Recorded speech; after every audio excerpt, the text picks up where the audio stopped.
Hey guys, so I never thought that I would be talking about Barbie and Batman in the same video, but here we go. So, CinemaCon is on right now, and they're talking about all their latest movies coming out.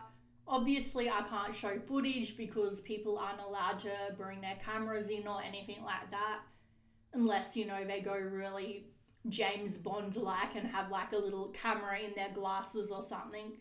But if they did that and released the footage, they would probably get sued. So, anyway, we just have to deal with the movie descriptions for now. So, we have some pretty interesting descriptions of some really major movies that are going to come out this year.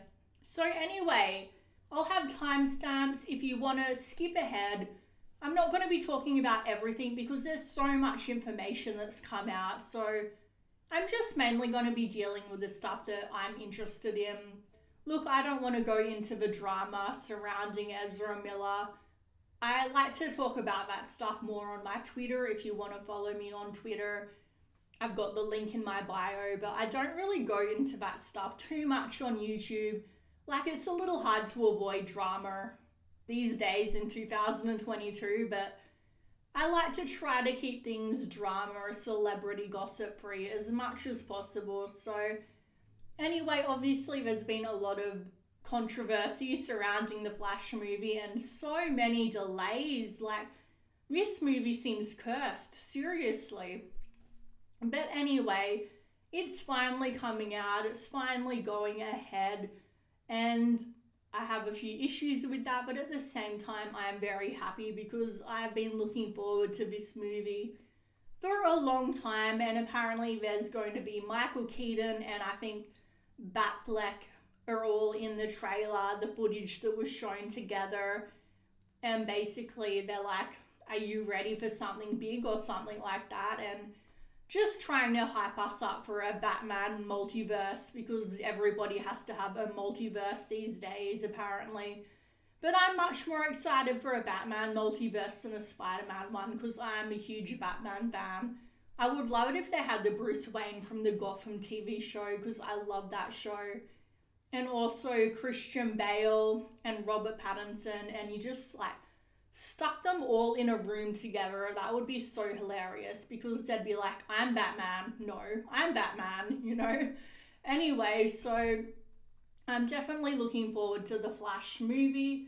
And there's also talks about Aquaman 2, Don't Worry Darling, which is a new thriller movie, I think, coming out with Harry Styles and Olivia Wilde directing it. So it's going to be sort of like a thriller set in the 1950s, I think, if I'm right. So that looks really interesting. And then there's Salem's Lot, which is a Stephen King book about vampires. And that's going to have James Wan producing. And I love James Wan, so I'm really happy about that. I'm not sure if he's going to be involved in Aquaman 2. I think so. I'll have to double check. But yeah, so those are some things that interest me, but the things that really interest me are firstly, let's talk about Wonka. So, Wonka, I have an interesting history with this movie. It absolutely terrified me when I was a little girl. I was so scared of those Oompa Loompa things. Like, I know it's a ridiculous thing to be scared of, but they terrified me. So it says here to think about the Fantastic Beasts movie in regard to the period, like early 20th century, with more leg-kicking, twirling, dancing, chocolate fountains, and a giraffe running through a train station. It's going to be very plump with purples and browns. So we see Wonka arriving in what looks to be London, and he starts to rise to fame. So this is definitely an origin story, and they've got musical numbers such as You've Never Had Chocolate Like Me, sung by an array of characters, which hopefully do not include any Oompa Loompas. We have Sally Hawkins, who plays the girlfriend. I don't know about that. She's almost 50 years old, I think, so I'm guessing she plays the mother.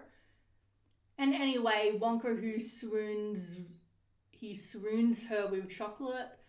Anyway, so on the wrapper at the end of the clip, the chocolate wrapper that Charlemagne's Wonka reads it's not the chocolate that matters, then on the other side, it's the people you share it with. So also seen in the trailer were Mr. Bean, also known as his real name, Rowan Atkinson. I love Mr. Bean, so I'm very excited about that he's going to be in it. And I think Timothée Chalamet is an amazing actor. I really, really enjoyed him in that Netflix movie. I can't remember the name of it, with Jennifer Lawrence. Yeah, the one about the end of the world. So yeah, I think that Wonka is a very fascinating character, and I'm excited to see his origin story. So Barbie comes out July 21st, 2023. So I think Margot Robbie, a fellow Australian, is perfect for the role. She's going to be an amazing Barbie. And wow, so this picture of her just reminds me of when I was a teenager. Everything had to be pink, and now I'm much more toned down, thankfully. But yeah, I think this is going to be a really interesting movie. I can't really say it's something that is one of my most anticipated movies, but it looks like it's going to be a lot of fun. This is strange, but the Elvis trailer was actually my biggest video on my channel to date, and I don't really know why. I think it was because nobody was really talking about it, but I was really enthusiastic about this movie and excited for it, so I thought, hey, I'm going to talk about it, even if I only get 10 people watching it. And then, yeah, I almost have 10,000 on that, so that's really weird. But anyway, so we have the Elvis movie coming out later this year on, I think it is June 24th, starring Austin Butler. So Butler was there at CinemaCon, and he was talking about getting cast as Presley. And he said the main thing was, I set out to find his humanity. He's one of those individuals that have been lifted up to such an iconic status that he's almost superhuman. And that's so true, because it's like James Dean and Marilyn Monroe. I'm actually watching something about Marilyn Monroe on Netflix tonight, so expect a review out tomorrow with that. So yeah, back in those days before technology was such a thing, I feel like there wasn't, the closeness that we have now with celebrities, where we get to see that intimate view of their lives. There was a separation back then that we don't have now, and in a way that was good, and in a way it was bad, because they did get treated, I think, like God so much more, and we didn't really get to see their flaws, because everything they did whenever they were in public, it was all so scripted and choreographed. So anyway, so Baz Luhrmann, who I love, praised Reeves and the Batman and said that he thinks of his film like a superhero film.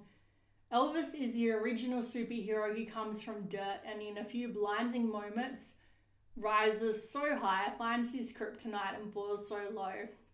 And especially with how Hollywood is these days, so filled with nepotism, and everybody gets a leg up somehow, that to see how Elvis came from literally nothing. So many celebrities say they came from poverty, but you find out they really didn't, but he actually was poor, so it's quite aspirational. So anyway, he says man can't live by Batman alone. We need to bring all audiences in the theatre, said the director. Hey, I love my Batman, but I also love more independent sort of movies like this, Anyway, so I'm really excited for that.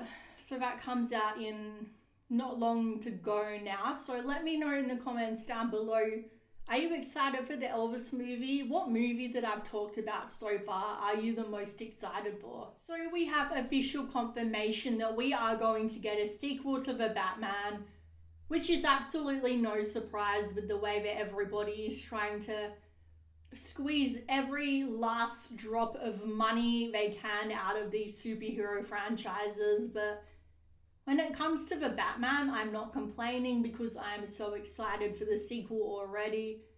So we don't have an official release date or any sort of talk about when we might be getting the movie. I guess with COVID still a thing, they can't really tell for sure. But we are getting Matt Reeves back as director and Pattinson back, of course, as Batman. So we also got Joker footage commentary from Matt Reeves. So that now famous scene between Batman and the Joker when he goes to Arkham to try to get information about Riddler out of the Joker.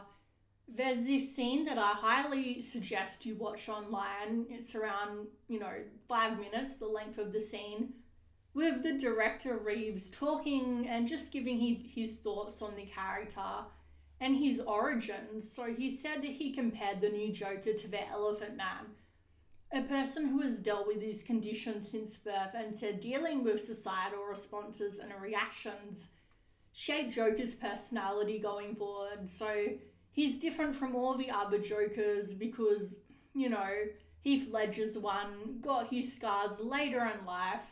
But he said Reeves described his version of the Joker as having a view of the world that has been formed by the world looking at him like he was a terrifying freak since he was a child, which is absolutely horrible.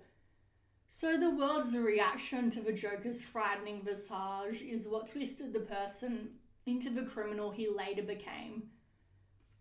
So that is really sad, and it says here, so the disease that led to his disfigured face, we don't actually know for sure what the disease is, but he said this new version of the Joker took direct inspiration from Conrad Veid's portrayal of Gwendoline. I'm probably completely butchering that. In the 1928 classic German expressionist silent film, The Man Who Laughs.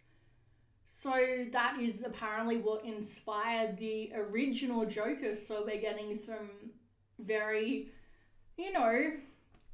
original Joker sort of vibes here. Like, this is what he was meant to sort of be like, I guess. Well, he's always been like that to a degree, but anyway. So he has a debilitating degenerative disease that he's had since birth. And yeah, like, you've got to think that somebody who's had to deal with that his whole life would definitely have quite a few issues. And if he's already maybe a little bit antisocial or has any type of imbalance in his personality, then having huge scars all over your face and, it's going to definitely mess with the way that people perceive you and how you perceive yourself. So that is very interesting. And I really hope we get to see more of the Joker in the sequel or in the new Arkham series, which I'm really excited about. So last but definitely not least, we have a new Killer Doll movie.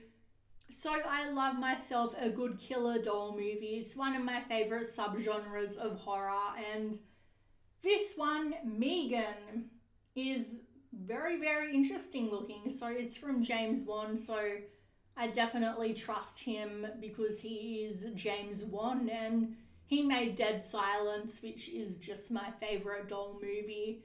So apparently James Wan has a thing for creepy dolls, which comes as no surprise to me. So anyway, yeah, Dead Silence, if you haven't seen that, I highly recommend you go check it out. And then there's, of course, Chucky.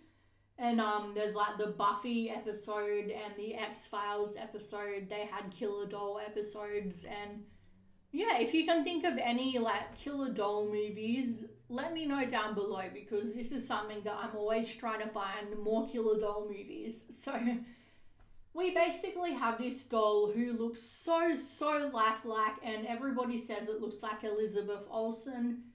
But to me, it looks like Haley Dumpy from Modern Family. Does anybody else see that, or is it just me? So it's sort of like Chucky, the Chucky reboot, how it's a robot. And it's very much a sign of the times. Like with the 90s, early 2000s, Chucky, for example, was supernatural. And now we live in the age of technology. So technology is the new thing that we fear. Instead of the supernatural, we fear the power of technology. So I actually felt sorry for Chucky, because it was sort of like he had no personality. He was just a response to our current society. So it was really sad in a way to see how that happened. And I also didn't really like it because it didn't have Brad Dourif voicing Chucky. So I don't know if Megan will be the same and the doll, like, without that supernatural aspect. It's not like it's inherently evil, it's just sort of conditioned to respond to us in a certain way. So yeah, killer robots just don't scare me. You know, I need a good haunted dummy to really scare me. So let me know, like I said, if you have any good doll or movie recommendations for me. So also subscribe, like, comment, all of that stuff if you got any value out of this video. It really helps my channel out. Thanks, guys.